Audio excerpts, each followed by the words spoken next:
जसे रावण हे रूप बदलवून यायचे, राक्षस रूप बदलवून यायचा, अध्यक्ष महाराज या नक्षलवाद्यांनी रूप बदललं। तुम्ही भीती करू नका आणि चिंता करू नका, तुम्ही आवश्यक वाटलं तर आम्ही सोबत आहोत, एबी फॉर्म घेऊन सोबत आहोत, पण तुम्ही चिंता करू नका त्यामध्ये। अध्यक्ष महाराज आज या ठिकाणी मोठं मन करा, नेताही मोठा असला पाहिजे आणि मनही तेवढं विशाल असलं पाहिजे। आणि मला विश्वास आहे की ही संधी मी तुम्हाला देतोय, तुम्ही मला कुठेही संधी देऊ नका, पण मी तो भत्ता सुरू करण्याची नाही आहे आपल्याला। अध्यक्ष महाराज हा आतंकवाद नक्षलवाद, कारण अध्यक्ष महाराज गडचिरोलीचा जो नक्षलवाद आहे आपण G60 केलं, अध्यक्ष महाराज झालं काय, त्यांनी रूप बदललं। जसे रावण हे रूप बदलवून यायचे, राक्षस रूप बदलवून यायचा, अध्यक्ष महाराज या नक्षलवाद्यांनी रूप बदललं। हे रूप काय केलं, आता यांनी तो भामरागड, अंकिसा, आसरल्ली, जानमपल्ली, टेकडा ही क्षेत्र बदलली। आता विद्यापीठाच्या लायब्ररीमध्ये ते बसायला लागले, अध्यक्ष महाराज एखाद्या इंटरनेटच्या क्लब मध्ये जाऊन बसायला लागले।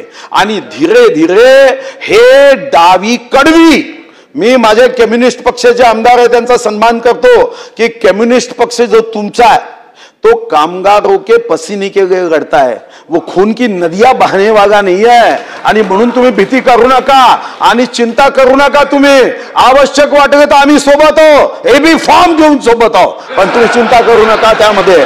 अध्यक्ष महाराज आज या ठिकाणी अध्यक्ष महाराज मग तर कधी मी नाना भाऊंना अध्यक्ष महाराज अभिनंदन यासाठी करेल। नाना भाऊ छत्तीसगड मध्ये काँग्रेसच्या रॅलीमध्ये काँग्रेसचे 76 लोक कसे मारले हो, तुम्हाला अनुभव आहे। काही विषय असे असतात, विचारधारा आपली अलग असू शकते, वैचारिक मतभेद असू शकतात, पण अशा बिघाच्या प्रसंगी आम्ही सर्वांनी एकच झालं पाहिजे, अन्यथा शंका कुशंका केल्यावर काय जाईल गडचिरोलीमध्ये संदेश, तुमच्या देवरीमध्ये काय संदेश जाईल। अरे आपण विदर्भाने अनुभवलाय, विदर्भाच्या जिल्ह्यांनी।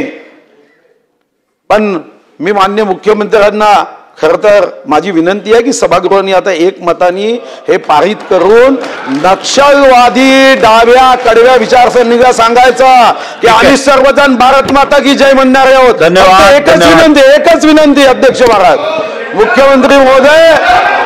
मुख्यमंत्री महोदय चंद्रपूर गडचिरोलीच्या जनतेने कर्मचाऱ्यांनी सुद्धा आतापर्यंत नक्षलवाद कमी करण्यासाठी कष्ट केले।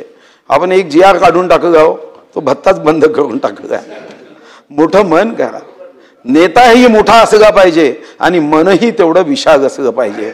आणि मला विश्वास आहे की ही संधी मी तुम्हाला देतोय, या निमित्ताने तुम्ही मला कुठेही संधी देऊ नका, पण मी तो भत्ता सुरू करण्याची संधी देतोय, तुम्ही मात्र भत्ता सुरू करावा एवढी विनंती। अशाच नवनवीन अपडेटसाठी डिजिटल कोल्हापूर चॅनलला सबस्क्राइब करायला विसरू नका।